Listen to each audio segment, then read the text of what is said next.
আসসালামু আলাইকুম। এরকম জোরে পোলাও বানিয়ে ফেললাম।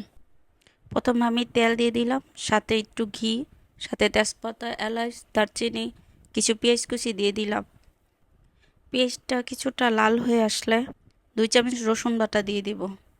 রসুন বাটাটা কিছুক্ষণ ভাজা হলে আমি চালটা দিয়ে দিব। চালটা আমি ভালো করে মিশিয়ে দিব। হাই হিটে রেখে এটা আমি ভালো করে ভেজে নিব। 1 কাপ দুধ গুলিয়ে নিলাম। গরম পানি আর দুধ আমি দিয়ে দিব।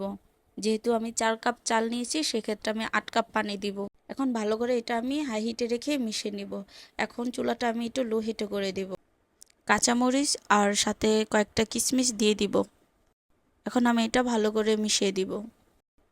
দেখুন পোলাওটা প্রায় হয়ে গেছে।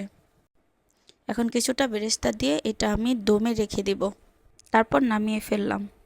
এভাবে অল্প সময়ে ঝরঝরে পোলাও আপনারাও বানিয়ে ফেলতে পারবেন।